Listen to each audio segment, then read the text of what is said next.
What would you do if the person you loved most in the world was slowly killing you? And what if everyone you told just said you were crazy? Tonight's story is about Sarah Mitchell, a pregnant woman who had everything to live for until the night she took a sip of water at an anniversary dinner and her perfect life shattered in seconds. Her husband said she was paranoid. His beautiful assistant smiled and offered concern. The doctors whispered about mental illness. But Sarah knew the truth. Someone had poisoned her. Someone wanted her dead, and they were willing to destroy anyone who stood in their way. What Sarah didn't know was that she wasn't the first. She was victim number 5 in a deadly pattern that had left bodies across 4 states. And the only person who believed her was a stranger, a doctor who saw a birthmark on her shoulder and realized he'd just found the granddaughter he'd been searching for 28 years.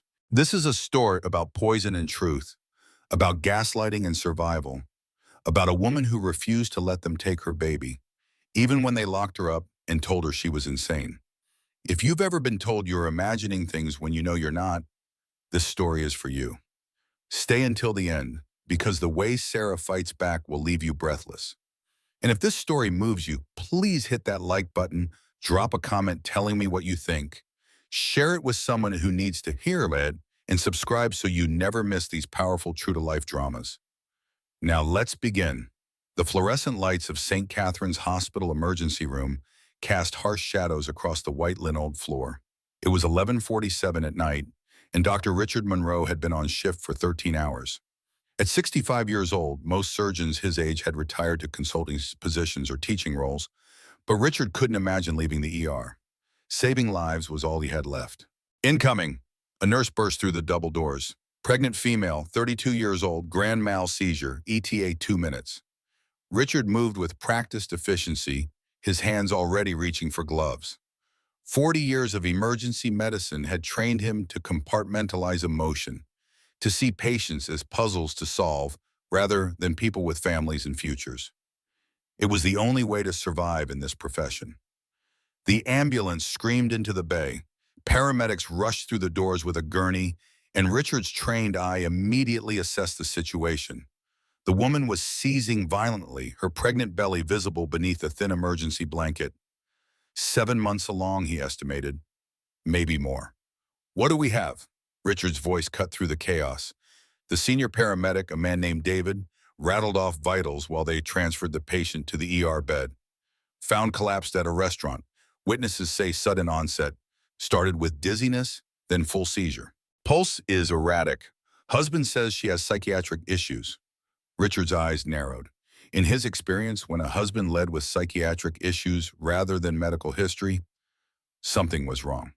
Get me 4 milligrams of lorazepam now, Richard ordered. And page toxicology. I want a full panel. A nurse moved to cut away the woman's sleeve for IV access. The fabric fell away and Richard froze. On her left shoulder was a port wine birthmark, shaped distinctly like a butterfly. The mark was deep purple against pale skin, and Richard felt his carefully constructed professional detachment shatter. His hands began to shake. Doctor? The nurse looked at him with concern. Are you all right? Richard couldn't speak. He was staring at the birthmark, his mind transported back 28 years to a warm summer day when his daughter Elena had stood in his kitchen, 19 years old and pregnant, wearing a tank top that revealed the identical mark on her shoulder. Dad, I'm keeping the baby, Elena had said, one hand protective over her small bump. I know you don't approve, but I'm keeping her. I just want you to be safe, Richard had replied, trying to hide his fear. His daughter was so young, the baby's father already gone. Let me help you. I need to do this myself, Elena had said, and Richard had seen the determination in her eyes. The same determination he'd seen in the mirror every day of his surgical career. I'm going to name her Sarah. That had been the last real conversation they'd had. 2 weeks later, Elena was gone. She'd left a note saying she needed space, that she'd contact him when she was ready. Richard had hired investigators, filed missing person reports, searched for years. He'd found nothing until a death certificate 15 years ago. Overdose. His daughter was gone, and he'd never found the granddaughter she'd promised to name Sarah. Dr. Monroe! The nurse's urgent voice snapped him back. She's crashing. Heart rate is dropping. Richard forced his hands to steady. He could process this later. Right now, he had a patient dying in front of him, and if the birthmark meant what he thought it meant, he'd just found the granddaughter he'd spent nearly 3 decades searching for. Baby's in distress, another nurse called out. Fetal heart rate at 90. Richard moved on autopilot, years of training overriding his emotional shock. He started barking orders, adjusting medications, watching the monitors with the intensity that had made him one of the best emergency surgeons on the East Coast. But his eyes kept drifting back to that birthmark. The genetic marker was rare. A port wine stain in that exact butterfly shape on the left shoulder had appeared in his family for 4 generations. His grandmother had it, his sister had it, his daughter Elena had it. The odds of a random patient having that exact mark in that exact location were astronomical. Get me her chart, Richard said, his voice rough. I need her full name. A resident handed him the tablet. Richard's eyes scanned the information. Name, Sarah Mitchell, maiden name Monroe, age 32. Next of kin, James Mitchell, husband. Mother's name listed in the medical history, Elena Monroe, deceased. The tablet nearly slipped from Richard's hands. Sir? The resident looked confused. Do you know this patient? Richard looked down at the woman on the gurney. Even unconscious and in distress, he could see the resemblance now. She had Elena's cheekbones, Elena's nose, Elena's determined chin. She's my granddaughter, Richard whispered. The ER went silent for a moment. Then training kicked back in and everyone moved at once. Richard leaned over Sarah, his hands gentle as he checked her vitals. Sarah, he said softly, though she couldn't hear him. I'm your grandfather, and I promise you I'm not going to let anything happen to you or your baby. Not this time. Not this. He looked up at his team. I want that toxicology screen stat, and someone get me the husband. I have questions. Because Richard had seen enough poison cases in his career to recognize the symptoms. And every instinct he'd honed over 4 decades was screaming that this wasn't a psychiatric emergency. Someone had tried to kill his granddaughter. 36 hours earlier, Sarah Mitchell had been humming softly in the nursery of her suburban home, one hand resting on her 7-month pregnant belly as she folded tiny onesies. The room was painted a soft yellow, warm and welcoming, with a white crib standing ready against the far wall. Everything was perfect. Everything was exactly as it should be. Her phone buzzed on the changing table, a credit card notification. Sarah picked it up absently, expecting to see a charge from the grocery store or the baby boutique she'd visited yesterday. Instead, she saw Cartier Jewelers, $12,500. Sarah's smile faded. She touched her bare wrist, then her neck. No new jewelry. She checked the date, yesterday, while she'd been at her doctor's appointment. Maybe it was a surprise for their anniversary next week? James could be thoughtful when he wanted to be. The thought warmed her, pushing away the small voice of doubt. She walked to the master bedroom to put away the baby blankets she'd been folding. The closet door stood slightly ajar, and when Sarah pulled it open fully, a flash of red caught her eye. Tucked behind James's suits was a woman's silk scarf. Expensive, Italian, definitely not hers. Sarah didn't own anything in that shade of crimson. Her heart began to beat faster. She pulled out her phone and called her husband.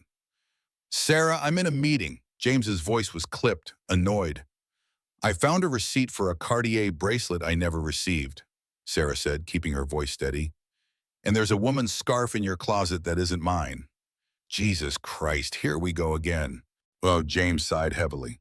The scarf is my mother's. She left it here at Christmas, remember?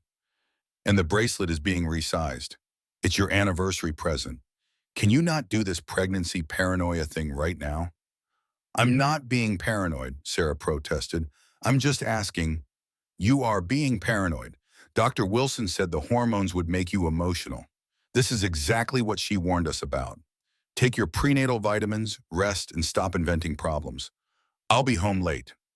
The line went dead. Sarah stood in the middle of her bedroom, phone in hand, feeling foolish and angry and confused all at once. James had a way of making her doubt herself, of turning her legitimate concerns into character flaws. It had been happening more and more over the past 6 months. She walked to the bathroom and opened the medicine cabinet. The prenatal vitamin bottle sat on the shelf right where it always was. She unscrewed the cap and shook 2 pills into her palm, swallowing them with water from the tap. What Sarah didn't notice was the small piece of clear tape along the bottle's seal. Someone had opened this bottle before, carefully, and resealed it just as carefully. The vitamins inside looked identical to the ones her doctor had prescribed, but they contained something extra, something that had been accumulating in her system for weeks. Across town in the gleaming high-rise that housed James Mitchell Properties, Amber Sinclair sat at her desk outside the executive office. She was beautiful in that calculated way that required effort to maintain, her blonde hair perfectly styled, her designer suit impeccable. At 29, she'd learned that beauty was currency, and she'd invested wisely. Her phone screen glowed with Sarah Mitchell's Instagram feed, photos of the nursery, updates about baby kicks, excited captions about becoming a mother. The comments were nauseating. "You're glowing! James is so lucky!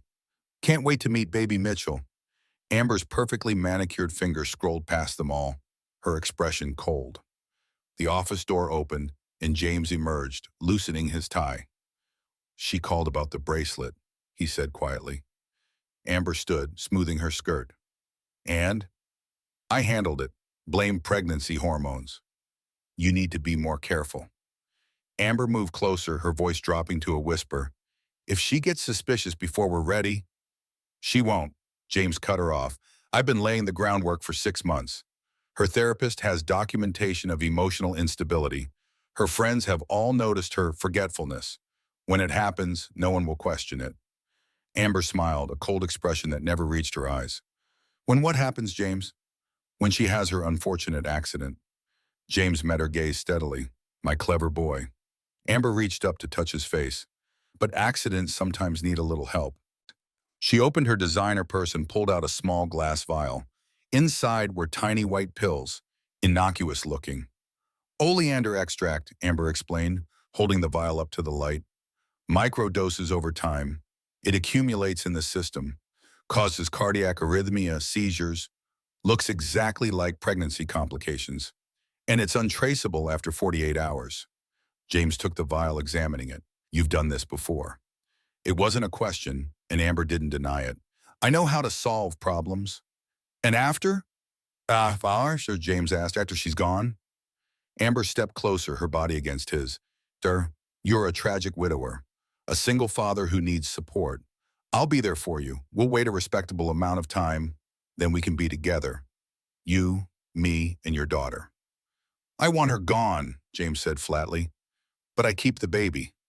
"You'll have everything you want," Amber promised. They kissed, but there was no passion in it. Just transaction, just calculation. What James didn't see was a second vial in Amber's purse, this one with his name on it in small, neat handwriting, because Amber Sinclair hadn't survived 4 previous marriages by leaving loose ends. That evening, James came home with flowers and a reservation card for Marcus Webb's new restaurant. His smile was apologetic, his manner contrite. "Baby, I'm sorry about earlier," he said, handing Sarah the bouquet. "Work stress. You know how it gets." Sarah accepted the flowers cautiously. "It's okay. I understand." "No, it's not okay." James moved closer, his hand gentle on her arm. "Our anniversary is in 3 days. I want to do something special. Marcus is having the grand opening of his new place downtown. Exclusive event. I want us there together. A fresh start." Sarah wanted to believe him. She touched her belly, feeling their daughter move. "I've been having dizzy spells. Dr. Wilson said I should avoid stress." "I'll take care of you," James promised. "Bring your medication if you need it. We'll have a quiet table, just us. I want to fix things before the baby comes. I want us to be a family." Sarah's eyes filled with tears. This was the man she'd married, the one who used to bring her coffee in bed and leave love notes in her lunch bag.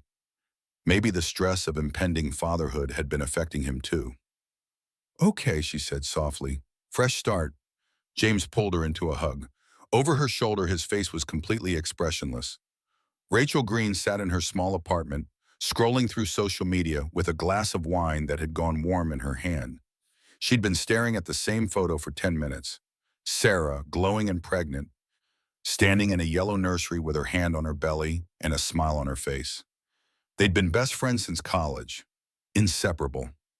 Rachel had been maid of honor at Sarah's wedding, had helped her pick out the dress, had given a toast about soulmates and happily ever after. She'd meant every word. That was 18 months ago. They hadn't spoken since. Rachel's thumb hovered over the message button. She typed, "Hey, how are you? I miss you." Then deleted it, because the last time they'd talked, Sarah had been cold, distant. James had mentioned so casually that Sarah felt Rachel was jealous of her marriage. That Sarah had said Rachel's opinions about James were just bitterness from Rachel's own failed relationships. Sarah had never said those things. Rachel knew that now. She'd figured it out too late, after the damage was done. James had driven a wedge between them with surgical precision, isolating Sarah from her support system one friend at a time. Rachel had been an investigative journalist for 3 years now. She knew manipulation when she saw it. She also knew that abusers isolated their victims before things escalated.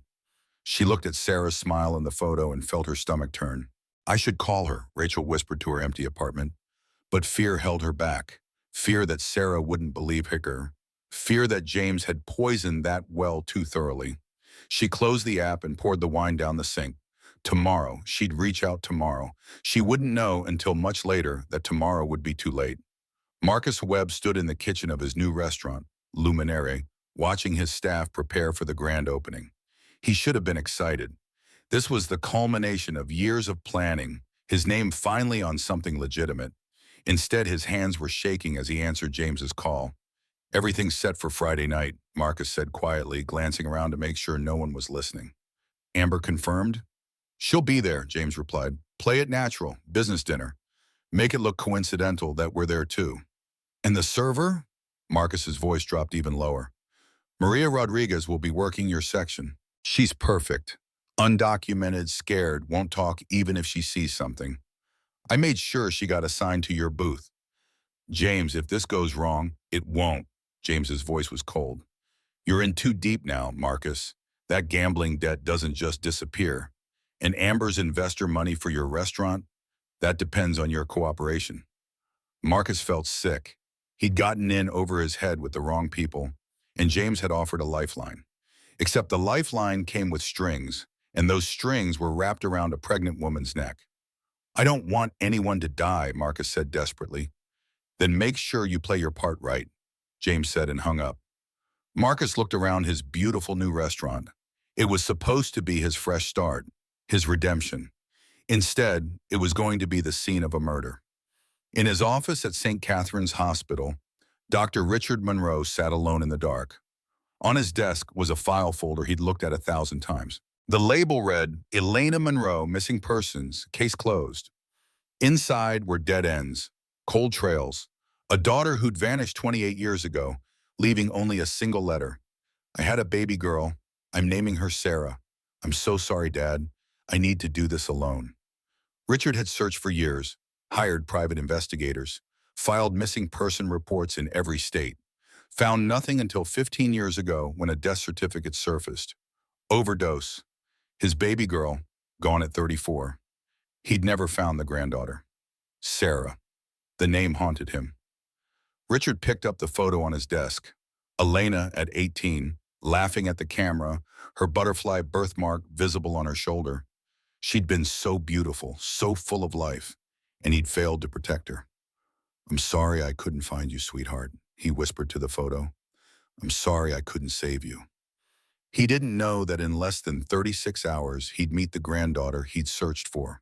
He didn't know that he'd get one more chance to save someone he loved, but he'd have to act fast, because time was running out, and the poison was already in Sarah's system. Friday evening arrived with the kind of perfect weather that made people believe in fresh starts. Sarah stood in front of her bedroom mirror, smoothing down her pale blue maternity dress. 7 months pregnant, and she still felt beautiful. James had said so when he saw her. "You look stunning," he'd said, and for a moment she'd seen the man she'd fallen in love with. They drove to Luminary in James's Mercedes, his hand on her knee, soft jazz playing on the radio. Sarah felt the baby kick and smiled. "She's active tonight," Sarah said. "She knows it's a special night," James replied. The restaurant was beautiful. all crystal chandeliers and soft lighting, with a jazz quartet playing in the corner. The kind of place where proposals happen and anniversaries were celebrated. The kind of place where nothing bad could possibly occur. A nervous young woman approached their table. Her name tag read Maria. "Good evening," she said, her hands trembling slightly as she poured water into crystal glasses. "I'm Maria. I'll be taking care of you tonight." Sarah noticed the fear in her eyes and felt immediate compassion. "First night? You're doing great." Maria's expression softened with gratitude before she hurried away. Sarah didn't notice the flash of annoyance on James's face. He'd specifically requested Maria because she was scared, vulnerable, unlikely to interfere.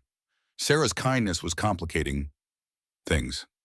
Across the restaurant, the door opened and Amber Sinclair made her entrance. She wore a red dress that turned heads, diamonds glittering at her throat. She walked with Marcus Webb, laughing at something he'd said, playing her role perfectly. "Is that your assistant?"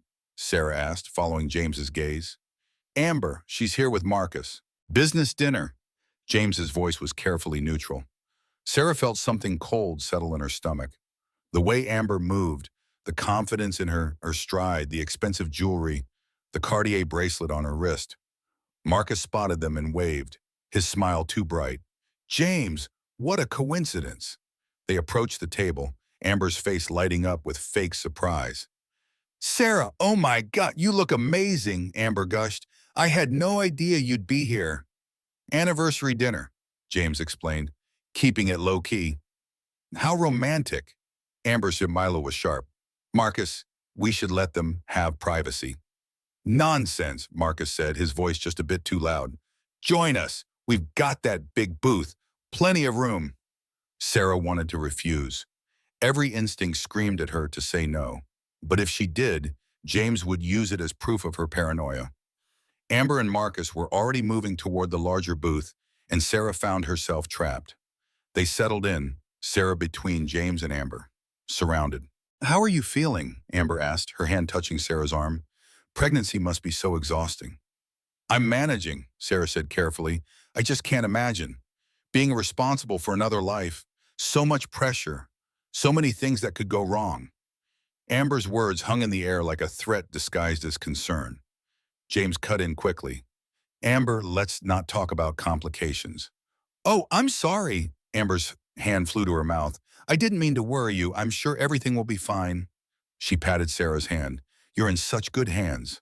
The words felt wrong. Everything felt wrong. Sarah's heart was racing, her instincts screaming danger, but she couldn't articulate why. She was surrounded by people who seemed concerned, in a beautiful restaurant, on her anniversary. Maria returned with menus, her hands still shaking. Sarah took a sip of water, trying to calm her nerves. She didn't see Amber watching her with cold calculation. She didn't see James check his watch. She didn't notice Maria's worried glance at the water glass. The trap had been set months ago. Now it was ready to spring. Sarah excused herself to the ladies' room 20 minutes into dinner. The conversation had been awkward, filled with loaded pauses and Amber's too bright comments.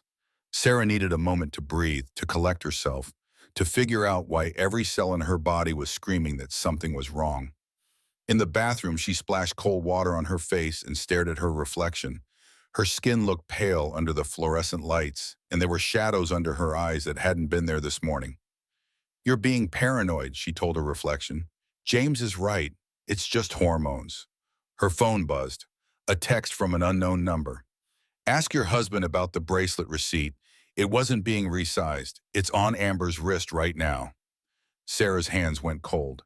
She stared at the message, her heart pounding. Who would send this? Why now?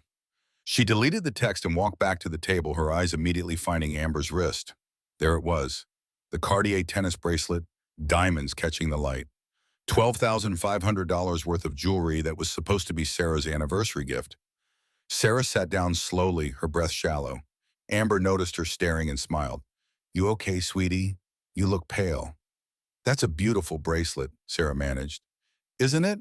Amber touched it lovingly. "A gift from someone very special." She looked at James. He looked away. Sarah felt the world tilt. "James, can we talk privately?" "Now?" James's annoyance was barely concealed. "We just ordered." Now, Amber smoothly interjected. Oh, Sarah, before you go, you should drink some water. You look dehydrated. She pushed Sarah's water glass closer, the same glass that had been sitting on the table for 20 minutes. The same glass that Amber had been alone with while Sarah was in the bathroom. Trust me, Amber said softly. Hydration is so important for the baby. Sarah, distracted by the bracelet revelation, picked up the glass automatically. She was focused on James's guilt, on Amber's smile, on the evidence of betrayal sparkling on another woman's wrist. She didn't think about the water. She just drank. Good girl, Amber whispered, barely audible. 30 seconds later, Sarah felt it, heat spreading through her chest like wildfire. Her heartbeat stuttered, skipped, then began racing so fast she couldn't catch her breath. James, she gasped, something's wrong. Oh God, here we go. James's response was dismissive. Pregnancy drama. No, I can't. Sarah tried to stand, but her legs wouldn't cooperate. The room was spinning, tilting, everything blurring at the edges. I need a doctor. I need... Her words slurred. The baby kicked frantically inside her, and Sarah's hand went to her belly on instinct. The baby, she gasped. Something's wrong with the baby. Amber leaned back in her seat, pulling out her phone. Maybe she's having a panic attack. Pregnancy can be so stressful. Marcus half stood. Should we call someone? I need... Sarah couldn't form words anymore. The heat in her chest had turned to ice, and her vision was narrowing to a tunnel. She could hear her heartbeat in her ears, irregular and terrifying. She tried to stand. Her body convulsed instead. Sarah hit the floor hard, not a gentle faint, but a full seizure. Her body jerked violently, limbs flailing, head cracking against the polished wood floor. The sound was horrible. Final. The restaurant erupted in screaming. Silverware clattered. Chairs scraped. Guests backed away in horror. Maria ran over, her server's training forgotten in the face of emergency. Oh my God! Someone call 911! Marcus knelt beside Sarah, pulling off his jacket to cushion her head. She's seizing. Where's the ambulance?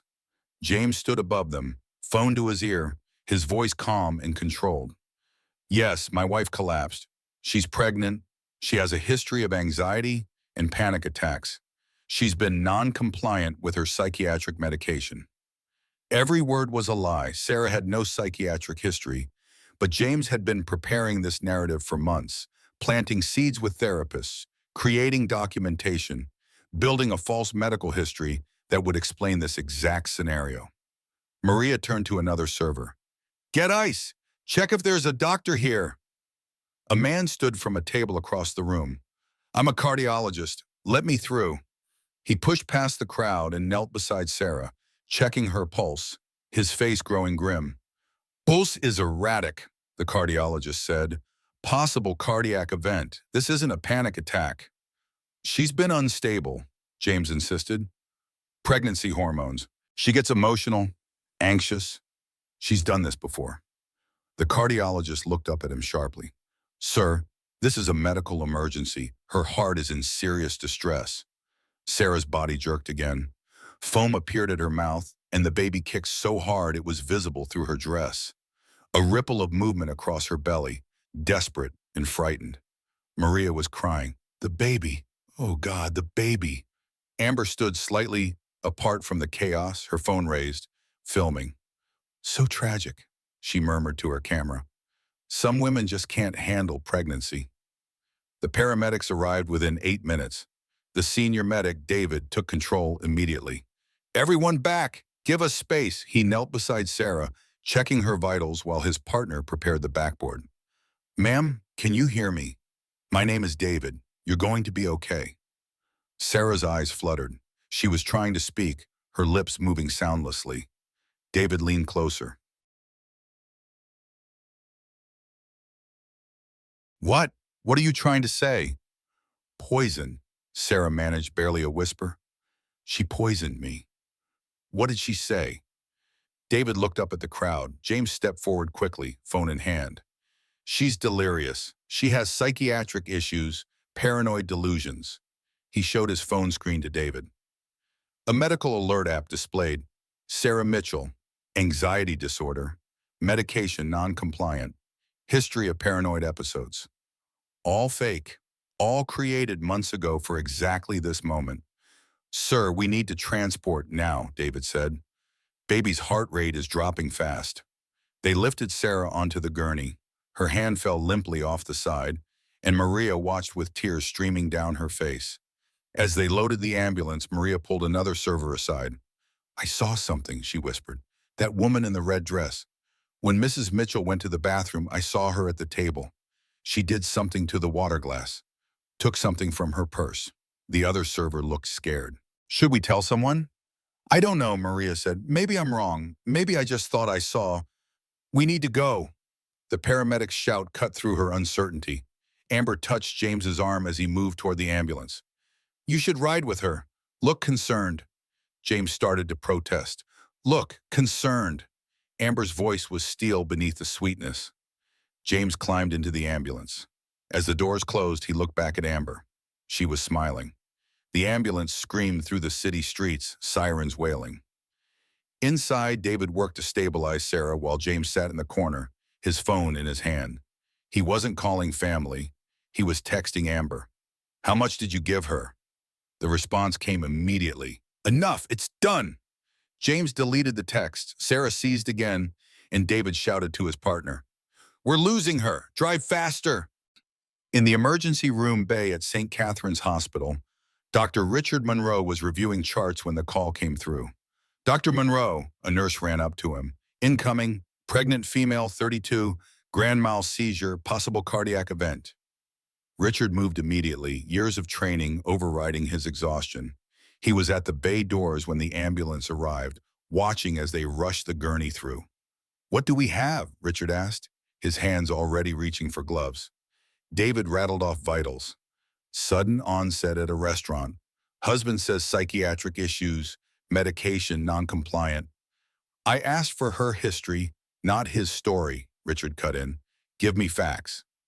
Witnesses say she complained of feeling wrong right before collapse. Flushed face, dilated pupils, tachycardia. Richard's eyes narrowed. Those weren't psychiatric symptoms. Those were toxicological.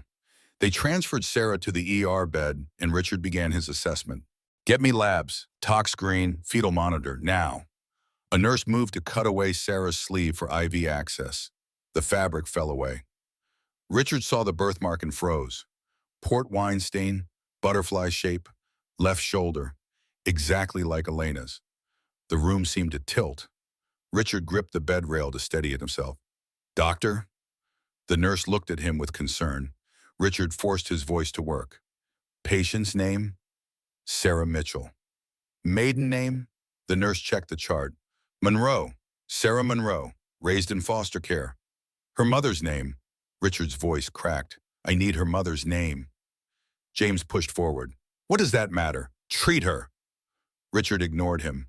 Someone get me her mother's name. A resident pulled up records on a tablet. Mother Elena Monroe. Deceased 2010. Richard stared at the unconscious woman on the bed, at the birthmark that marked her as family, at the face that held echoes of his daughter. Oh my God, he whispered. Elena's baby. Your what? James's voice was sharp with panic. But Richard wasn't listening. He snapped back into emergency mode, his hands steady despite the emotional earthquake happening in his chest. 4 milligrams lorazepam now, he barked. Page toxicology stat. And someone get me security. No one leaves this room without my authorization. He looked down at Sarah, at his granddaughter, and made a promise. I lost your mother, he said quietly. I will not lose you. Sarah's seizure finally subsided under the lorazepam, but her vitals remained dangerously unstable. The fetal monitor showed the baby's heart rate hovering just above critical levels. Richard worked with the focused intensity of a man who'd spent 40 years perfecting his craft, but his eyes kept returning to that butterfly birthmark. Blood work is back, a resident announced, handing Richard the tablet. Preliminary tox screen is flagging something. Cardiac glycosides, consistent with plant-based toxin. Oleander, Richard said immediately. The pieces clicked into place. The symptoms, the sudden onset, the cardiac distress. Get me activated charcoal and start cardiac monitoring. This wasn't a panic attack. Someone poisoned her. James, who'd been standing in the corner making phone calls, looked up sharply. That's ridiculous. Who would poison Sarah? Richard fixed him with a stare that had made residents tremble for decades. That's an excellent question, Mr. Mitchell. Who had access to her food or drink tonight? No one. We were at a restaurant with witnesses. Who was at your table? Just my business partner, Marcus, and my assistant, Amber. James stopped, realizing his mistake. Your assistant. Richard's voice was cold. And you had no one else around? There was a server, but she barely spoke to us. I want names, all of them, and I want hospital security here now. Richard turned back to Sarah, his hand gentle on her arm. And Mr. Mitchell, until I know what happened, you're not allowed in this room without supervision. You can't do that. I'm her husband. I'm the attending physician, and this is a poisoning case. I can and will do whatever is necessary to protect my patient. Richard paused. My granddaughter. The word hung in the air. James's face went pale. That's impossible.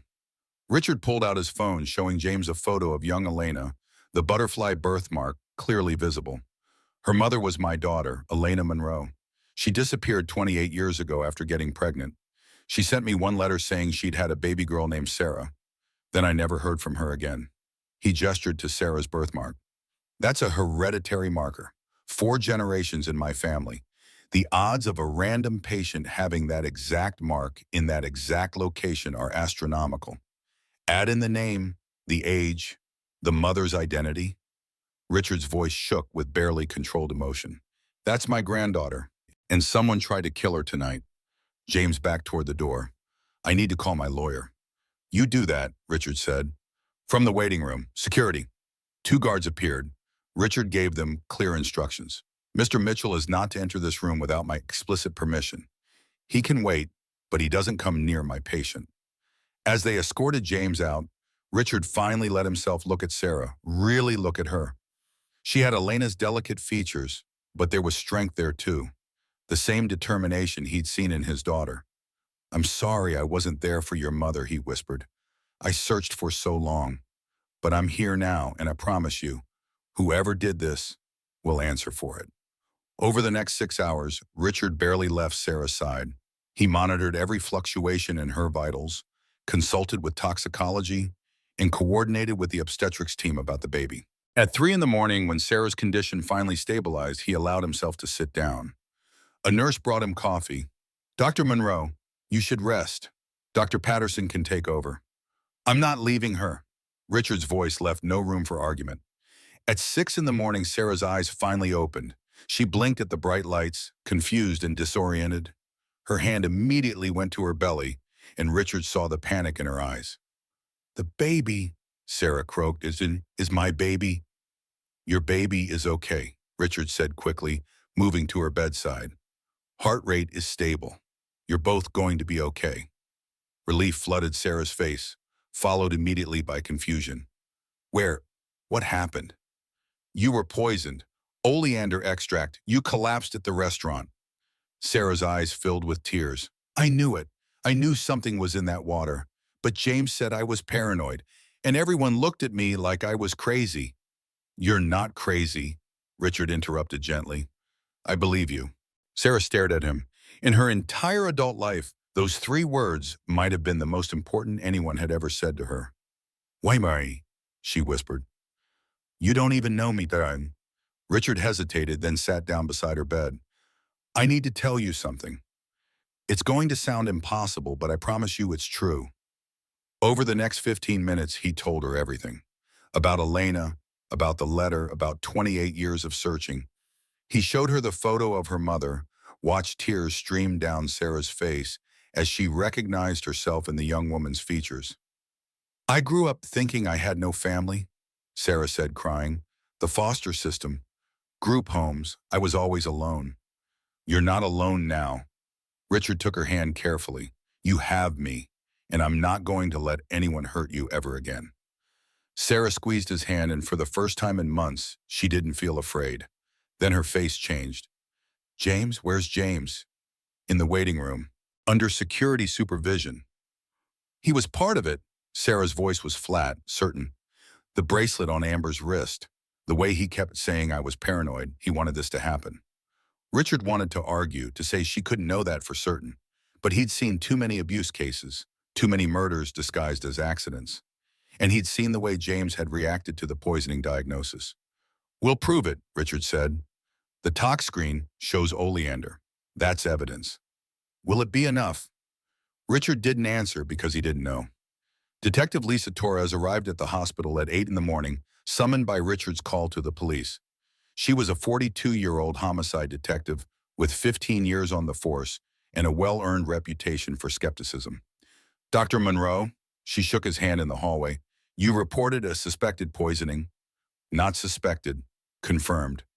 My granddaughter was given oleander extract. The toxicology is clear. Torres pulled out her notepad. Walk me through what happened. Richard explained everything he knew. The restaurant, the collapse, the symptoms, the toxicology results. Torres listened carefully, her expression neutral. And the patient claims it was deliberate? Torres asked. She knows it was deliberate. She tasted something wrong in her water right before she collapsed. Dr. Monroe, I have to ask, what's your relationship to the patient? She's my granddaughter. I only discovered that when she came into my ER. Torres's eyebrow raised. You only just met her? Her mother, my daughter, disappeared 28 years ago. I'd been searching for both of them ever since. Torres wrote something in her notebook, and Richard felt a cold dread settle in his stomach. He knew how this looked. Random grandfather appears, claims poisoning, no prior relationship with the victim.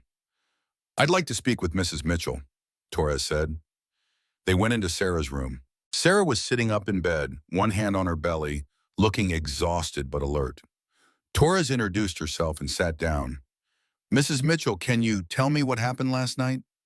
Sarah took a breath and began. She told Torres about the Cartier receipt, the red scarf, the anniversary dinner, about Amber in the red dress wearing the bracelet that was supposed to be Sarah's, about the water glass that tasted wrong. And you believe your husband's assistant deliberately poisoned you? Torres asked. I know she did. Sarah's voice was steady, and James knew about it.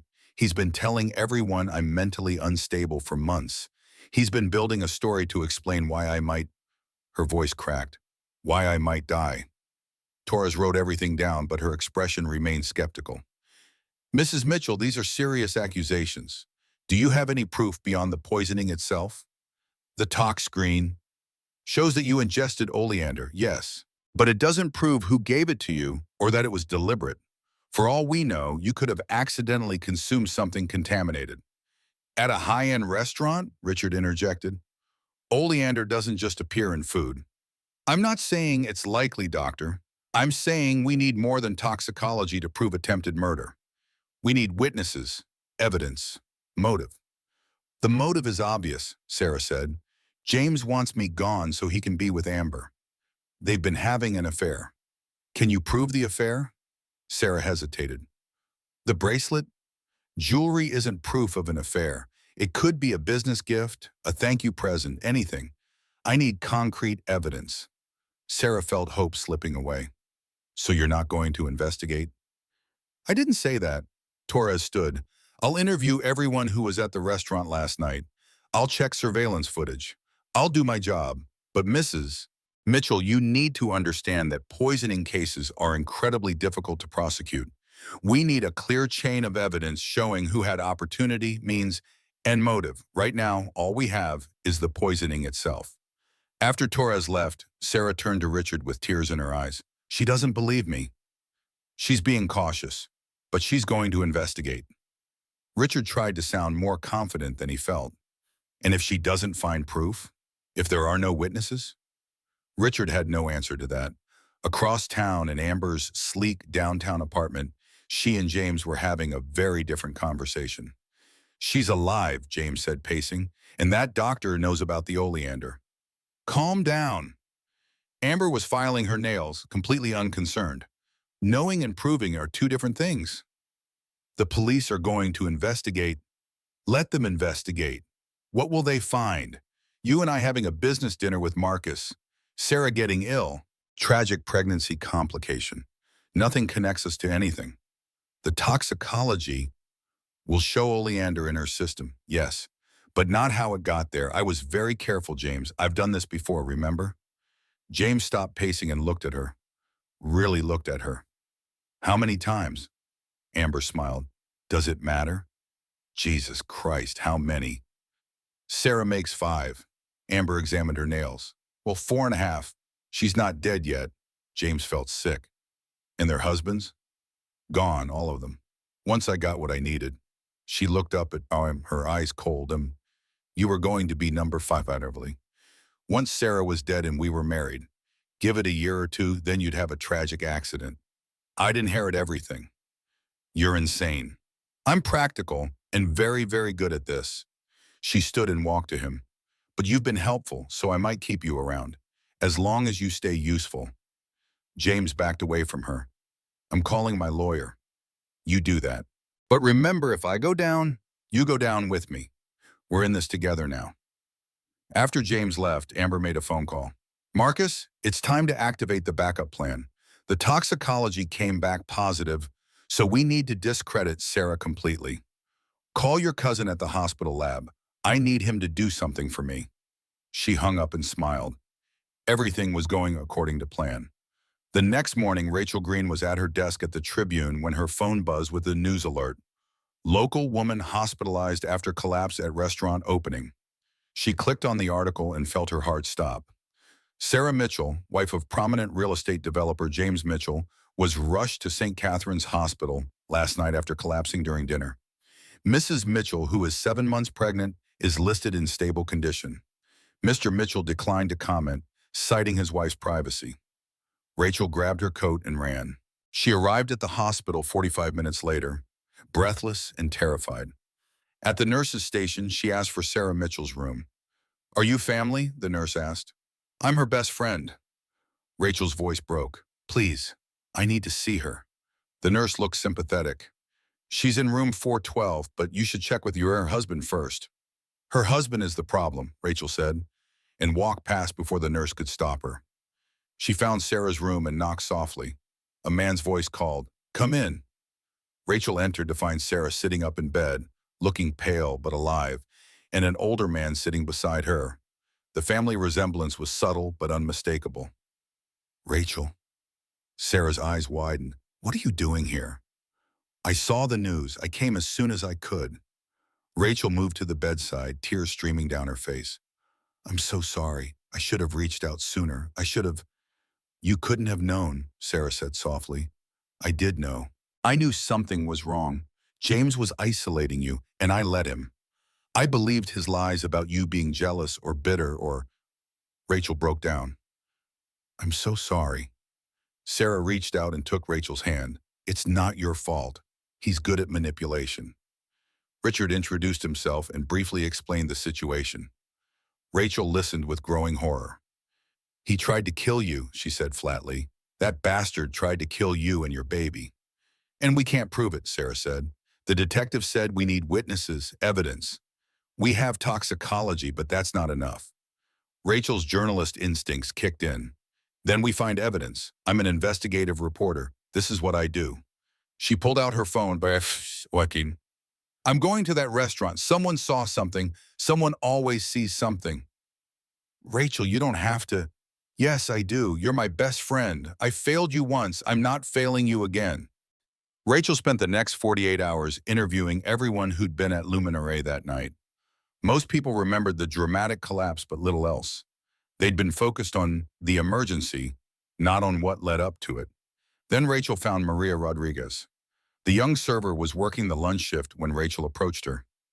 Maria's face went pale when Rachel mentioned Sarah Mitchell.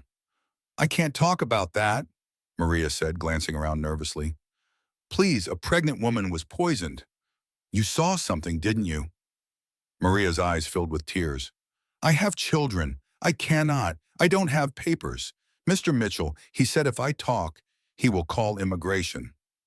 Rachel felt cold rage settle in her chest. What if I protect you? I'm a journalist. I have connections, resources. You cannot protect me from him. I can try. Please, Maria, this woman might die if we don't stop them. Maria looked at Rachel for a long moment, then made a decision. The woman in the red dress, Mr. Mitchell's assistant. When Mrs. Mitchell went to the bathroom, I saw her alone at the table. She took something from her purse, a small bottle. She put drops in Mrs. Mitchell's water glass. Rachel's heart pounded. You saw this clearly? Yes, I was bringing bread to the next table. I saw everything. But I thought maybe I was wrong. Maybe it was medicine or vitamins or... Maria started crying. But then Mrs. Mitchell got so sick, and I knew. I knew what I saw. Would you testify to this? Maria hesitated, terrified, then nodded. For Mrs. Mitchell, for her baby, yes. Rachel brought Maria to the police station that afternoon. Detective Torres took Maria's statement carefully, her skepticism finally giving way to professional interest. You're willing to testify to this in court? Torres asked. Yes, Maria said, her voice shaking but determined. Torres looked at Rachel. This changes things. With an eyewitness, I can reopen the investigation. We'll bring Amber Sinclair in for questioning. Rachel called Sarah with the news. For the first time since the poisoning, Sarah felt hope. Someone saw it, Sarah said, crying. Someone believes me. Richard squeezed her hand. This is good news, really good news. Torres promised to follow up within 24 hours. For 12 brief hours, they thought they'd won. They had no idea what James and Amber were already planning. Detective Torres called the next morning, and Sarah knew from her tone that something was wrong. Mrs. Mitchell, I have bad news. Maria Rodriguez didn't show up for her follow-up interview. I sent officers to her apartment. It's empty, cleaned out. She's gone. Sarah felt her stomach drop. Gone where? I don't know.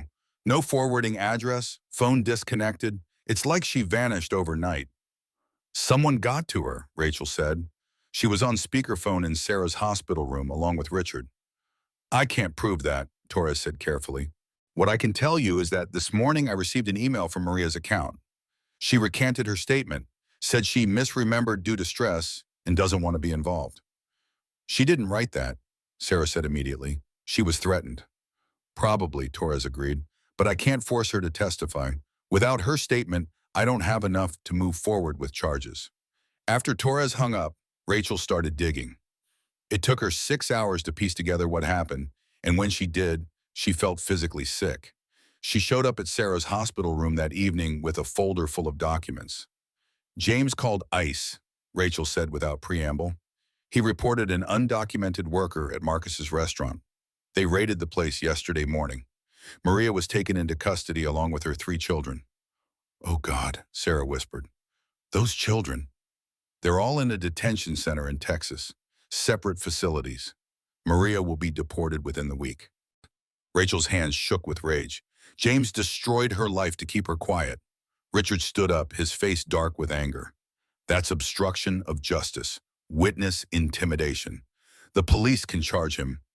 With what proof? Rachel asked bitterly. James didn't make the ICE call himself. He had Marcus do it, and Marcus will claim he was following company policy about employment verification. They've covered their tracks. Sarah felt tears streaming down her face. This is my fault. She tried to help me, and now she's lost at everything. This is not your fault, Richard said firmly. This is James and Amber being monsters. But Sarah couldn't stop crying. Maria had been brave enough to speak up, and Sarah's husband had destroyed her family for it. How many other people would James hurt to cover his crimes? The worst came that afternoon. A woman in a crisp suit appeared at Sarah's door with a police escort. Her name tag read, Karen Matthews, Child Protective Services. Mrs. Mitchell, I'm Karen Matthews from CPS. I need to speak with you about your daughter. Sarah felt her blood run cold. Why? Your husband has filed an emergency petition expressing concern about your mental state and your ability to care for an infant. What? Sarah tried to sit up, but her blood pressure monitor started beeping. On what grounds? Karen pulled out a thick file. Documentation of psychiatric episodes, paranoid delusions, medication noncompliance, accusations of conspiracy with no factual basis. Those documents are fabricated, Richard interrupted. Sir, I have court-ordered psychiatric evaluation reports from Dr. Brennan, a licensed psychiatrist. His assessment concludes that Mrs. Mitchell is experiencing prenatal psychosis. I haven't even given birth yet, Sarah protested. Prenatal psychosis is rare but documented. Additionally, Mrs. Mitchell made serious accusations of poisoning that were not substantiated by evidence. The toxicology report filed with the court showed no poisons in your system. Sarah felt the world tilt. That's impossible. Dr. Monroe said, the official toxicology report shows nothing unusual, Karen said gently. She actually looked sympathetic, which somehow made it worse. Mrs. Mitchell, I don't enjoy this, but I have a court order. Pending full psychiatric evaluation, temporary custody of the infant will be granted to the father upon birth. No, Sarah screamed. You can't take my baby. Additionally, you're being placed on a 72-hour involuntary psychiatric hold for evaluation. Richard moved between Karen and Sarah. You cannot do this. I'm her family. I can take custody. Sir, according to our records, you only met Mrs. Mitchell 4 days ago. The court doesn't recognize you as established family. The father has legal priority. The police officer stepped forward. Doctor, please step aside or we'll have to remove you. Richard looked at Sarah, helpless rage in his eyes, then at the officer. He couldn't fight them. Not without making things worse. Sarah was still screaming as they put her in restraints. Protocol for involuntary psychiatric holds. Grandfather, please don't let them take my baby. I won't, Richard promised, but his voice cracked. Sarah, I promise I'll fix this. They led her out of the room in handcuffs, and Richard stood there, watching his granddaughter be taken away, powerless to stop it. Just like he'd been powerless to save Elena. Sarah was transferred to the psychiatric ward. Locked doors, barred windows, her clothes replaced with hospital scrubs. They took her phone, her personal belongings, everything. A kind-faced nurse tried to reassure her. It's just 72 hours, then you'll have a hearing. They're going to take my baby, Sarah said numbly. The doctors will evaluate you fairly. The doctor who evaluated me is friends with my husband. They paid him. They paid everyone. The nurse's expression flickered with uncertainty. She'd heard delusions before. How could she know this was different? That night, alone in her locked room, Sarah curled up on the narrow bed with her hand on her belly. The baby kicked, strong and insistent. I'm sorry, Sarah whispered. I'm so sorry, baby girl. Mommy tried to protect you. I tried so hard. She closed her eyes and thought about giving up, about accepting that James and Amber had won, that she'd lost everything that mattered. Then the baby kicked again, harder this time. Fighting. You're a fighter, Sarah whispered, just like your great-grandfather. And somewhere in the darkness, she found a small spark of determination still burning. Meanwhile, James and Amber were executing the next phase of their plan. Amber sat at her laptop, creating a trail of fabricated evidence. She backdated social media posts to Sarah's accounts, making it look like months of deteriorating mental health. Sarah's Facebook. Sometimes I feel like everyone is watching me. Is this paranoia or intuition? Sarah's Twitter. Can't trust anyone anymore, not even my own thoughts. Fake accounts commented with concern. Are you okay? This doesn't sound like you. Have you talked to someone? All designed to paint a picture of a woman slowly losing her grip on reality. Amber made another call, this time to Marcus's cousin Kevin, who worked in the hospital lab. The toxicology sample from Sarah Mitchell, she said. I need it replaced with a clean sample. That's evidence tampering, Kevin protested. I could lose my license. And Marcus could lose his restaurant when your gambling debts come due, your choice. Kevin made the switch. The original sample, showing clear evidence of oleander poisoning, disappeared. In its place, a clean sample showing nothing unusual. When Detective Torres requested the official toxicology report for the court case, she received the falsified results. No poison, no evidence, just a pregnant woman with psychiatric problems who'd had a panic attack at dinner. 48 hours into Sarah's psychiatric hold, James and Amber came to visit. Sarah was in a common room, medicated and exhausted, when a nurse announced visitors. She looked up to see James and Amber walking toward her. Amber was wearing one of Sarah's maternity dresses, one from Sarah's own closet. We wanted to see how you're doing, Amber said sweetly, one hand touching her flat stomach in a grotesque parody of pregnancy. Get out, Sarah said. Sarah, we're concerned about you. James sat down across from her, his expression carefully worried. The doctors say you are not cooperating with treatment. You did this! Sarah lunged forward, but orderlies were already moving. They held her back gently but firmly. See, James, Amber said. The aggression. It's gotten worse. James leaned forward. The baby will be here in 4 weeks. We need to discuss custody arrangements. You're not taking my baby. I already have temporary custody. The hearing is tomorrow. Dr. Brennan's testimony will be compelling. You'll be lucky to get a supervised visitation. Amber sat down next to Sarah, close enough that only Sarah could hear her whisper, "You're number 5. Did you know that? 5 stupid women who thought they could keep what's mine. The others died, but you're more fun alive. Watching you lose everything is so much better than just killing you outright." Sarah's eyes went wide. 5? You've done this 5 times? She screamed it loud enough that other patients and staff turned to look. James stood quickly. She's hallucinating now. We should go. Amber stood too, but not before leaning close one more time to touch Sarah's belly. Take care of my baby, Sarah. Oh, wait, you won't have to.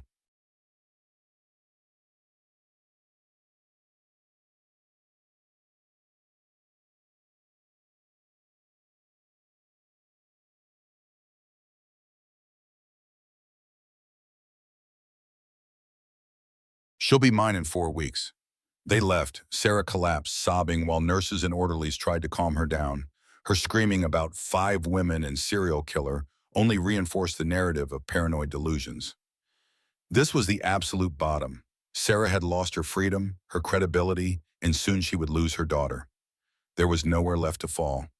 Sarah sat alone in her locked room that night, staring at the ceiling. Every terrible thought she'd been fighting circled in her mind like vultures. James would take her baby. Amber would raise her daughter. No one would believe the truth. Sometimes when you reach the bottom, there are 2 choices. Give up or dig deeper. The baby kicked. Hard. Insistent. Like she was trying to tell her mother something.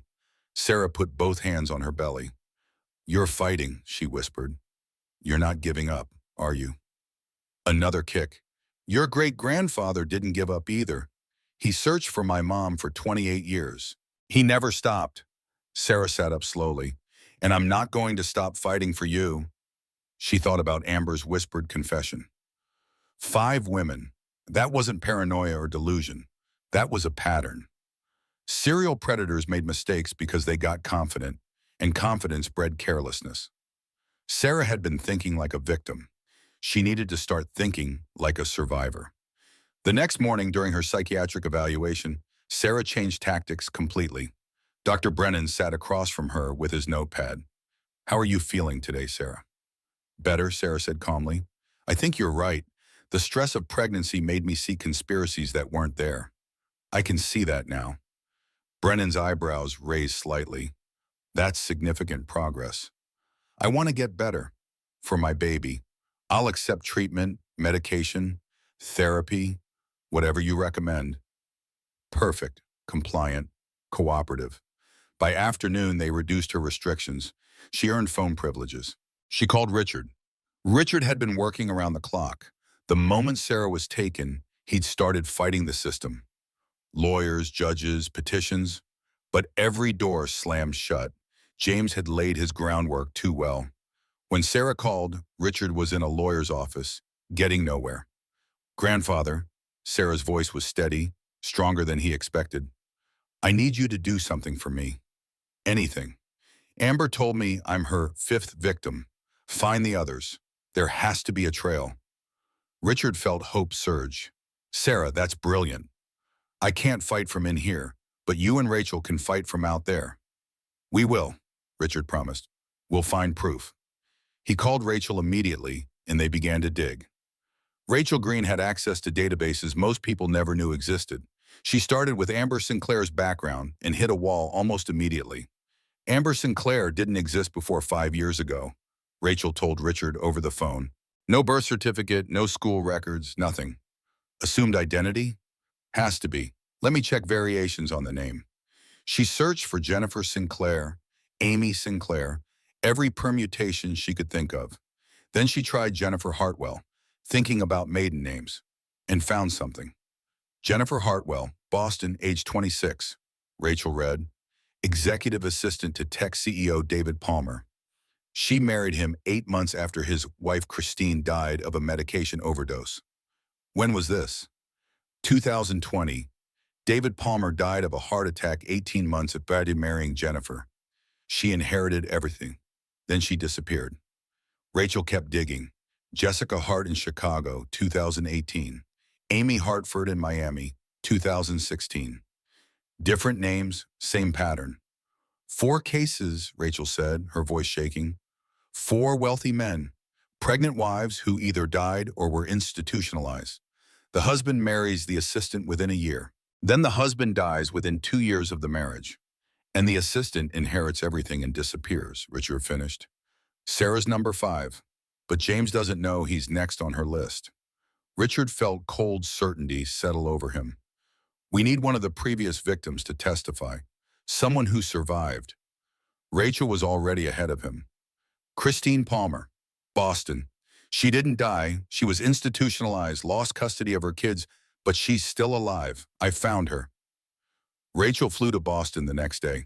Christine Palmer lived in a small apartment in a not great neighborhood, working as a checkout clerk at a grocery store. She'd lost everything when Jennifer Hartwell came into her life.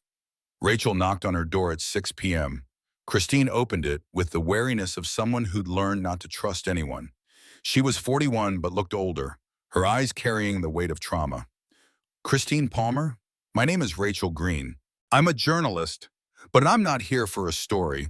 I'm here because Jennifer Hartwell is doing it again. Christine's face went white. What? A pregnant woman named Sarah Mitchell. Jennifer's using the name Amber Sinclair now, but it's her. Same pattern. Poison the wife, frame her as mentally unstable, marry the husband, then kill him too. Christine's hands started shaking. No one believed me. They all said I was crazy. I lost my children. I believe you, and I need your help to stop her. Christine stared at Rachel for a long moment. Then she opened the door wider. Come in. I kept evidence. Christine's apartment was small but obsessively organized. She led Rachel to a closet and pulled out a storage box. After the case was closed and they took my kids, I spent everything I had on a private investigator, Christine said. I knew Jennifer had done this before. I knew I wasn't crazy. I needed proof. She opened the box. Inside were files, photographs, documents, evidence of Jennifer Hartwell's previous identities, previous victims, previous crimes. This is incredible, Rachel breathed, looking through it all. There's more. Christine pulled out a medication bottle. Jennifer gave me these vitamins, said they'd help with pregnancy stress. Something felt wrong, so I never took them. I kept the bottle. Her fingerprints are still on it. Rachel stared at the bottle. You kept this for 4 years? I knew she'd do it again, Christine said simply. I wanted to be ready to stop her. Rachel brought the evidence to Detective Torres the next morning. Torres listened to everything, looked through every document, and her expression changed from skepticism to shock. This is a serial killer, Torres said finally. Serial predator, Richard corrected. He'd flown in from the hospital to be there. She eliminates wives to get to wealthy husbands, then eliminates the husbands to get their money. Torres looked at the medication bottle. If we can match fingerprints on this to Amber Sinclair, they'll match, Christine said quietly. I know they will. They did. Torres called them that evening. We have a match. The fingerprints on that medication bottle belong to Amber Sinclair, a.k.a. Jennifer Hartwell, a.k.a. Jessica Hart, a.k.a. Amy Hartford. We also found death certificates matching 4 previous husbands. I'm reopening the investigation into Sarah Mitchell's poisoning as an attempted murder case. Richard got permission to visit Sarah in the psychiatric ward. He brought her the news personally. We found her past victims, he said. We have evidence. The police are building a case. Sarah started crying. It's real. I'm not crazy. You were never crazy, and we're going to prove it. But there was still a problem, and they both knew it. The hearing is tomorrow, Sarah said. They're going to give James custody of my baby before the police can arrest anyone. Richard's jaw tightened. Not if I can help it. I'm going to fight for emergency custody. You barely know me. The court won't. You're my granddaughter. You're Elena's daughter. And I failed your mother, but I will not fail you. Not again, not ever. He squeezed her hand. Trust me, Sarah. We're not done fighting. That night, Detective Torres made another discovery. She'd gotten a warrant for James's medical records and found something unexpected. She called Richard. Dr. Monroe, I need you to look at something. He met her at the hospital and reviewed the blood work she'd obtained. His expression darkened. Early stage oleander poisoning, Richard said. Same toxin that was used on Sarah. Amber's been poisoning James too? Slowly, building up over months. At this rate, he'd be dead within 6 months. Richard looked at Torres. She was going to kill him after marrying him, just like the others. He doesn't know? I doubt it. She's very careful with dosing. The symptoms would seem like stress, fatigue, minor health issues. Torres' eyes gleamed. Then we have leverage. If James knows he's the next target, he might turn on her, Richard finished. It was a long shot, but it was the only shot they had. The next morning, Detective Torres brought James in for questioning. She showed him the evidence, his own blood work, the pattern of previous victims, Amber's history.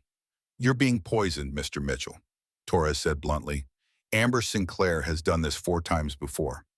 She kills the wife, marries the husband, then kills the husband and takes everything. You were supposed to be victim number 5. James stared at the evidence, his face draining of color. No, that's not. She loves me. She loved 4 previous husbands too. They're all dead. Torres slid photos across the table.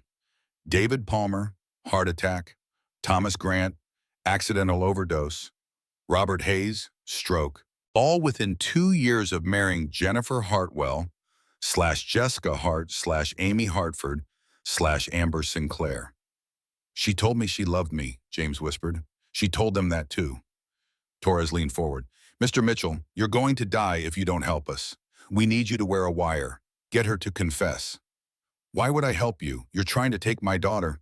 Your daughter? Richard's voice cut through the room like ice. He'd been standing in the corner, watching. Now he moved forward. You tried to murder her mother. You have no right to that child. I didn't want Sarah dead. You wanted her gone. You wanted her declared incompetent so you could take everything. You're as much a monster as Amber. James looked between them, trapped. Finally, what do you want me to do? Torres pulled out the wire equipment. Get her to confess on tape, everything.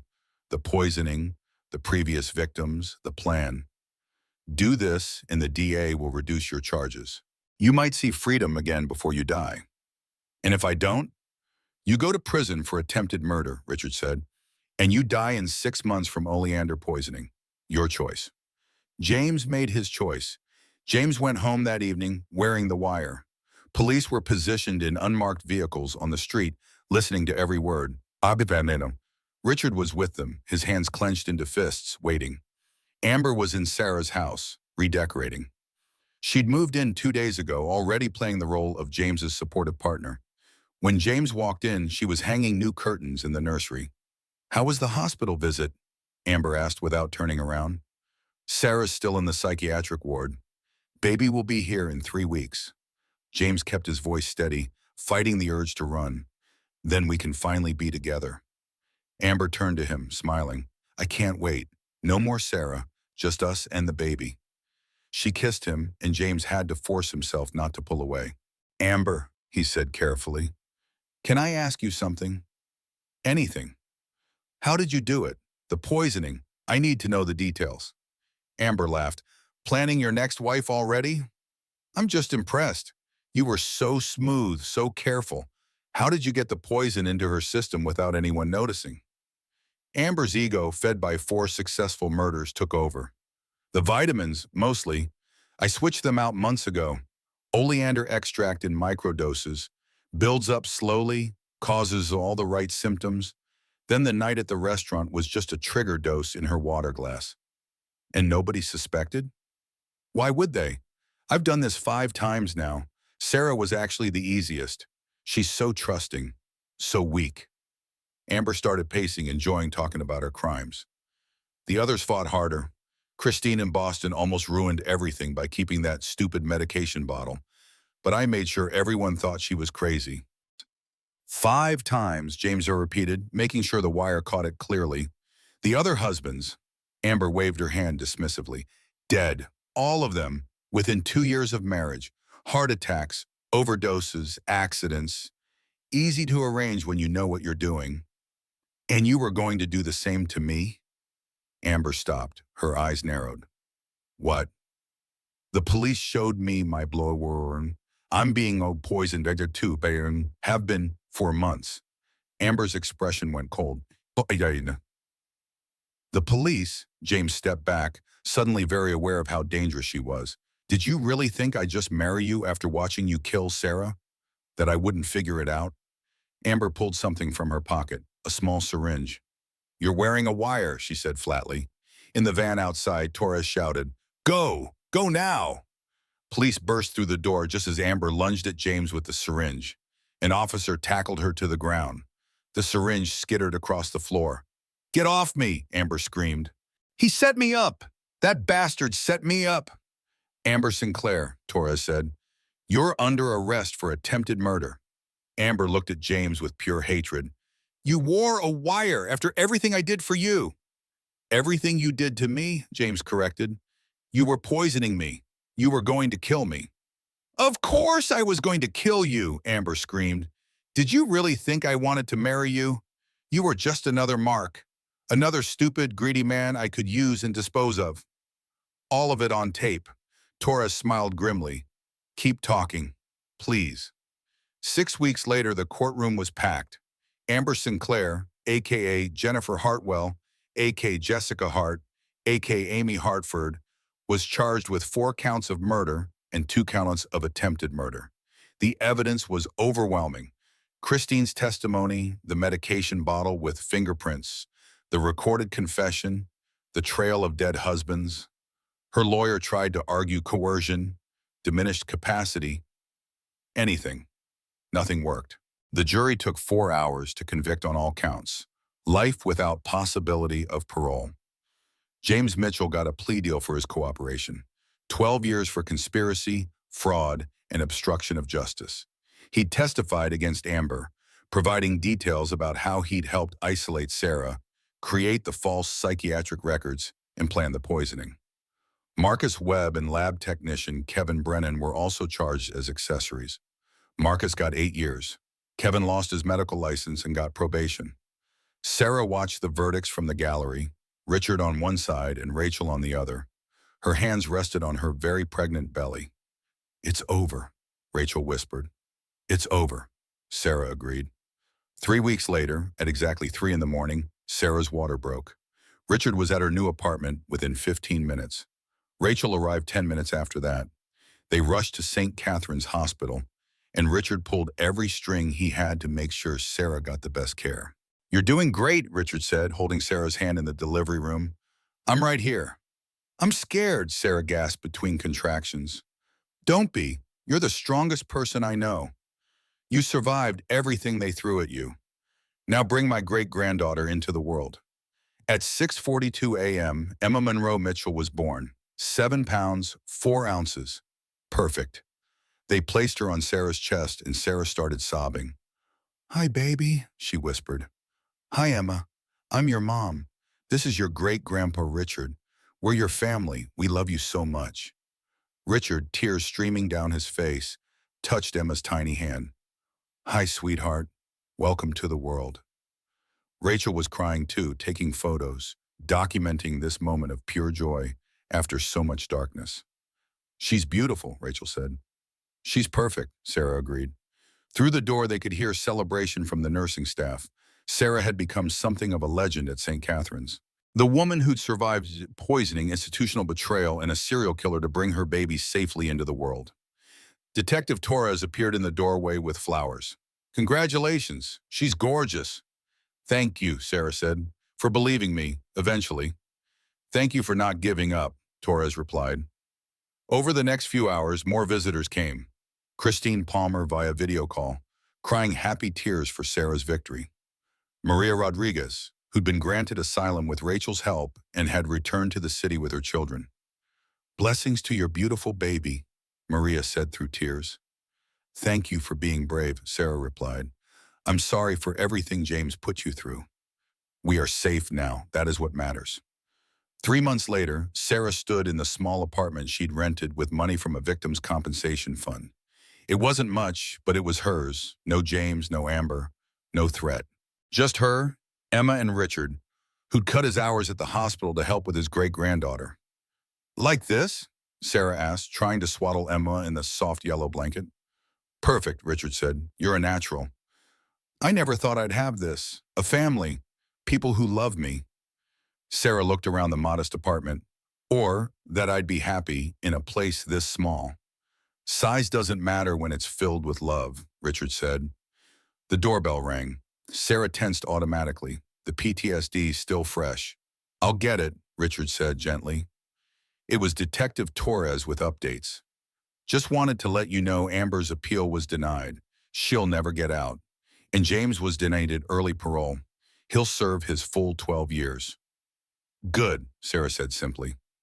After Torres left, Rachel arrived with a takeout and baby clothes. They sat around Sarah's small kitchen table, eating Chinese food and talking about everything except the trial. This was healing, this was family, this was home. Later that evening, after Rachel left and Richard had gone home to sleep, Sarah sat in the rocking chair with Emma. The baby was nursing, her tiny hand gripping Sarah's finger. "You want to know something, baby girl?" Sarah whispered. "Your father tried to kill us. His mistress almost succeeded. But your great-grandfather saved us. And we learned something important." Emma's eyes were closed, but Sarah kept talking. "Poison comes in many forms. Bad relationships, toxic people, lies that make you doubt yourself, gaslighting that makes you think you're crazy when you're actually seeing the truth." Sarah kissed Emma's head. "But medicine comes in many forms too. Truth, family, love, people who believe you even when the whole world says you're wrong." She rocked gently, feeling Emma's weight against her chest.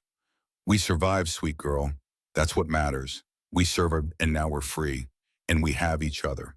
6 months after that, Sarah walked across the stage to receive her social work degree.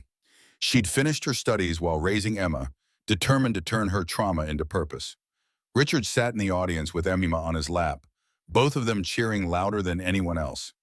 "Your mommy did it," Richard told Emma, who giggled and clapped her chubby hands.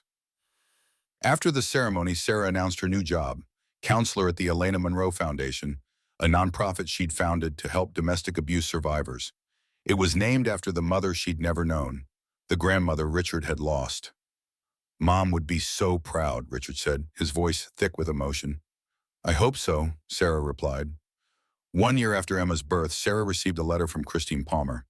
"Dear Sarah, I wanted you to know that I regained custody of my children last month. The court reviewed my case in light of Amber's conviction and realized I'd been telling the truth all along. My kids came home. Thank you for being brave enough to fight. You gave me my family back. Love, Christine." Sarah cried reading it, then put the letter in Emma's baby book. This was part of her daughter's story too. The story of women who refused to be silenced, who fought against impossible odds, who survived. On Emma's second birthday, they all gathered at a park. Sarah, Emma, Richard, Rachel, Christine and her children, Maria and her family, a collection of survivors and their allies. They ate cake, they laughed, they watched children play. Detective Torres showed up with a present, a college fund she'd quietly started for Emma. "For when she's older," Torres said, "every survivor's daughter deserves a future." Sarah hugged her, crying. When Emma turned 3, Sarah took her to visit Elena's grave for the first time. Richard came too, all 3 generations connected by blood and love and survival. "This is your grandma Elena," Sarah told Emma, who was clutching her favorite stuffed bunny. "She died before she could meet you, but she loved you anyway.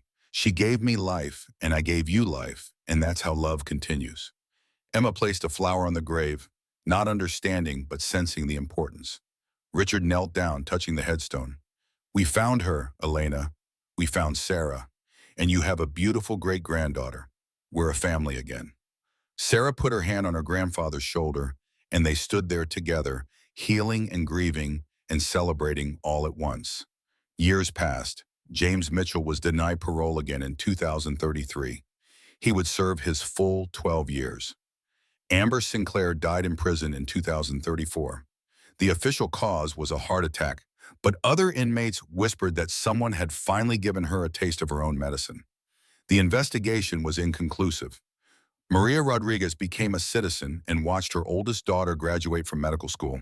Christine Palmer's children thrived, and she eventually remarried, this time to a kind man who believed her story from the beginning. Rachel won a Pulitzer Prize for her investigative series on domestic abuse and serial predators. Richard retired from surgery, but continued to lecture on toxicology and advocate for better protections for abuse victims. Sarah's foundation grew, helping hundreds of women escape dangerous situations and rebuild their lives. And Emma? Emma grew up knowing her story, knowing that her mother was a survivor, that her great-grandfather was a hero, that her existence was a victory. On Emma's 18th birthday, Sarah took her to lunch at a nice restaurant, not Luminary, which had closed in scandal, but somewhere bright and safe. "Mom, can I ask you something?" Emma said over dessert. "Anything. Do you ever regret fighting so hard? Wouldn't it have been easier to just give up?" Sarah thought about it. Fighting was the hardest thing I've ever done. But giving up would have been harder, because then I wouldn't have you. And you're worth every battle I fought. Emma smiled. "I want to be a surgeon, like great-grandpa Richard." Sarah's eyes filled with tears. "He'd be so proud." "I know. He already told me." Emma grinned. "He's been teaching me anatomy since I was 12. Did you know the butterfly-shaped birthmark we have is called a port wine stain? It's caused by dilated capillaries." "I know," Sarah laughed. "Your great-grandfather has told that story 100 times. They finished their dessert, talking about Emma's college plans, about the future, about all the possibilities that existed because Sarah had refused to give up. That evening, Sarah sat on her apartment balcony watching the sunset. Emma was inside, video chatting with Richard about medical school applications. Sarah thought about the woman she'd been 4 years ago, pregnant, scared, gaslit into doubting her own sanity. She thought about the moment when Amber had whispered, "You're number 5," and Sarah had realized the full scope of the conspiracy against her. She thought about hitting rock bottom in that psychiatric ward, believing she'd lost everything. And she thought about the moment she decided to fight back. That's where people get it wrong, Sarah reflected. They think survival is about never falling down. But real survival is about getting back up. It's about finding strength when you thought you had none left. It's about believing in yourself when everyone else calls you crazy. Her phone buzzed, a text from Rachel. "Documentary about Amber just won an Emmy. Your interview was powerful. Proud of you." Sarah smiled. She'd been hesitant to participate in the documentary, but Rachel had convinced her that telling her story could help other women recognize the signs of abuse before it was too late. Another text, this one from a woman she'd never met. "I just watched your documentary. My husband has been doing the same things to me, gaslighting, isolating me from friends, saying I'm paranoid. I thought I was going crazy. Thank you for showing me I'm not alone. I'm leaving him tomorrow." Sarah typed back, "You're not alone. You're not crazy. Trust your instincts. The Elena Monroe Foundation has resources. We can help. You're going to be okay." And she knew it was true, because Sarah had been there, had survived, and had turned her trauma into a lifeline for others. 10 years after the trial on Emma's 14th birthday, Sarah received a call from Detective Torres. "I thought you'd want to know. We just closed a cold case from 2012. Another victim of Amber's we didn't know about. Makes her actual body count 7 confirmed murders, not 4. Sarah closed her eyes. 7 women. 7 women who didn't survive. But you did. And because you fought, because you refused to give up, we were able to connect the dots and give those families closure." After hanging up, Sarah went to the foundation office. She added 7 more names to the memorial wall. 7 women who'd lost their lives to Amber Sinclair's greed and sociopathy. Then she added her own name at the bottom with a different notation, "Survivor." On the 20th anniversary of the poisoning, Sarah stood at a podium in front of 500 people. The Elena Monroe Foundation was hosting its annual fundraiser, and Sarah had been asked to speak. Emma sat in the front row, now 20 years old and in her second year of medical school. Richard, now 85 and using a cane, sat beside her. Rachel was there with her wife and children. Sarah looked out at the audience and began. 20 years ago, I was 7 months pregnant and fighting for my life. My husband and his mistress had poisoned me, framed me as mentally unstable, and were planning to take my baby. I was locked in a psychiatric ward, told I was crazy, and I had every reason to give up. She paused, letting the weight of those words settle. But I had one thing they couldn't take from me: the truth. I knew what had happened, I knew I wasn't crazy, and I knew that if I gave up, they would win. Not just against me, but against every woman who'd come before me. Against the 7 women Amber Sinclair had already murdered. Against every abuse victim who's ever been told they're imagining things. Sarah's voice grew stronger. So I fought, and I had help. My grandfather Richard, who I'd only just met. My best friend Rachel, who came back when I needed her most. Detective Torres, who eventually listened. Christine Palmer, who'd survived Amber before me and had the courage to testify. Maria Rodriguez, who risked everything to tell the truth. She gestured to the crowd where Christine, Maria, and Torres were all sitting. Today, the Elena Monroe Foundation has helped over 2,000 women escape abusive situations. We've trained hundreds of police officers and medical professionals to recognize the signs of poisoning and gaslighting. We've changed laws and saved lives. Sarah's eyes found Emma in the crowd. And I have a beautiful daughter who wants to be a surgeon, who's never known what it's like to doubt herself, who grew up knowing that fighting for the truth is always worth it. She concluded, if you're in an abusive situation and you're reading this or hearing this, please know you're not crazy. Your instincts are right. Trust yourself. Reach out for help. There are people who will believe you, organizations like ours that will support you. You don't have to fight alone. The audience rose in a standing ovation. That night, back at home, Emma found Sarah on the balcony again. That was a great speech, Mom. Thanks, baby. Emma sat down beside her hero. Do you ever wish none of it had happened? That you'd married someone else? Had a normal pregnancy? Sarah thought about it honestly. Sometimes, but then I wouldn't have fought so hard for you. I wouldn't have met grandfather, Richard. I wouldn't have started the foundation. I wouldn't have helped all those women. She looked at her daughter. Our scars make us who we are. I wish I'd never been hurt, but I don't wish away who I became because of it. Emma nodded, understanding in a way only a survivor's daughter could. I'm going to be a trauma surgeon, Emma said, like great-grandpa, but specialized in domestic violence victims. I want to save people like you. Sarah pulled her daughter close. You're going to be amazing. They sat together, watching the stars come out over the city. 3 generations of strength. Elena, who'd survived alone and gave birth to Sarah. Sarah Hara, who'd survived against impossible odds and raised Emma. And Emma who would carry that legacy forward. The poison had been in the water, but the antidote had been in the blood. Family, truth, love, the refusal to give up. And that was the legacy Sarah would leave. Not the story of a woman who was victimized, but the story of a woman who survived, who fought back, who turned her pain into purpose and her trauma into triumph. 20 years after someone tried to kill her, Sarah Mitchell sat with her daughter under the stars and smiled. Because she'd won. Not just the legal battle, not just custody of her daughter, but something deeper. She'd reclaimed her truth. She'd reclaimed herself. And that was the greatest victory of all.